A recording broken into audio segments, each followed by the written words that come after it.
Hello tout le monde, aujourd'hui je teste la Lightbar de la série Battletron de chez Action.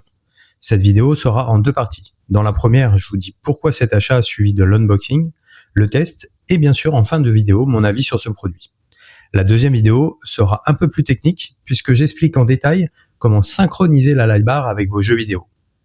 Alors pour ne rien rater, mets un like pour m'encourager, abonne-toi et active la cloche de notification. Et on se retrouve juste après le générique.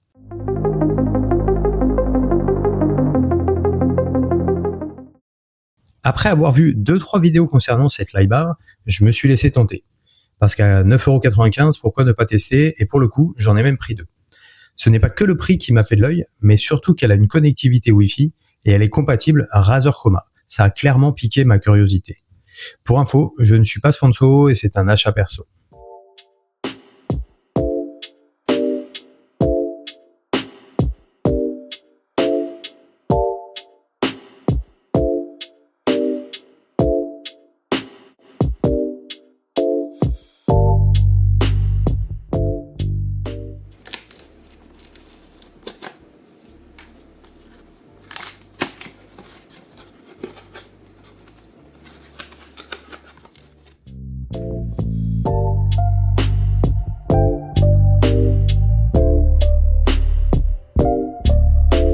Dans la boîte, on y trouve le manuel, deux socles.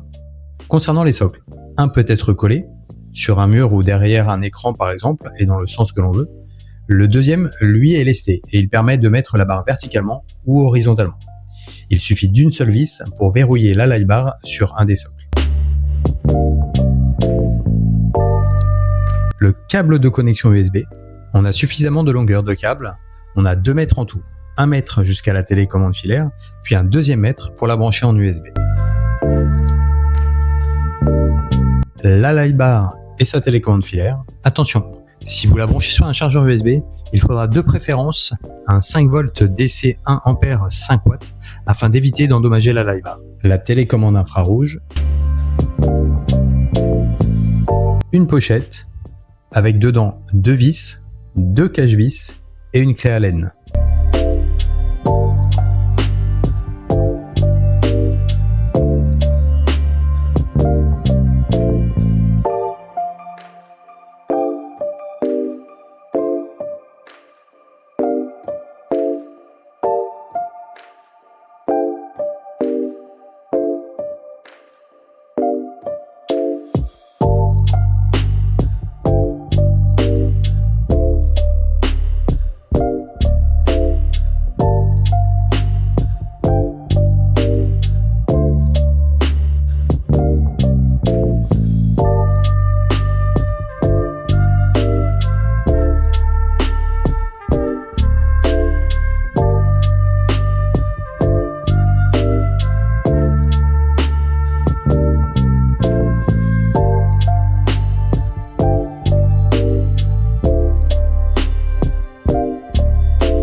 Concernant la première connexion, j'avoue que ça a été un peu fastidieux pour la première Lightbar, mais bizarrement beaucoup plus simple pour la deuxième.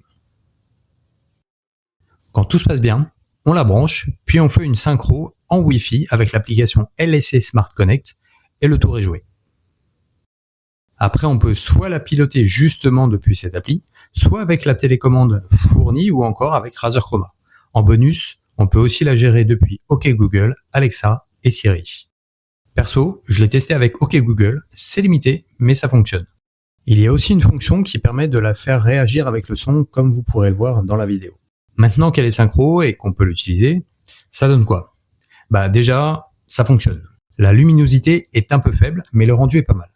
Quelle que soit la façon de la piloter, elle est plutôt réactive. Par contre, si on choisit un jeu de lumière, ce n'est pas très fluide. La transition entre les couleurs ne se fait pas en douceur. Peut-être qu'il n'y a pas suffisamment de LED dedans. Ça expliquerait en partie ce résultat. J'ai aussi testé en les ayant synchronisés avec Razer Chroma. La lumière suit les changements de couleurs dominants pendant l'utilisation du PC ou sur des jeux. La réactivité est bonne, mais on sent la limite de la palette de couleurs. Les points positifs. Le produit est plutôt bien fini et sobre. Bonne longueur de câble d'alimentation, bonne réactivité quelle que soit la façon de la piloter, accessoires fournis complets, l'application est simple d'utilisation et suffisante, et surtout son prix, moins de 10 €. Les points négatifs, manque de puissance lumineuse, manque de fluidité dans la transition des couleurs et une palette un peu limitée, première connexion un peu laborieuse, surtout si on veut faire une synchro complète avec Razer Chroma, la télécommande infrarouge n'a pas vraiment d'utilité. Alors mon avis, on n'est pas loin du banger. C'est un produit sympa et pas cher et qui rend une bonne ambiance lumineuse. Malheureusement, à l'heure où je publie cette vidéo, elle n'est plus disponible chez Action, en espérant qu'elle soit de nouveau dans les rayons prochainement.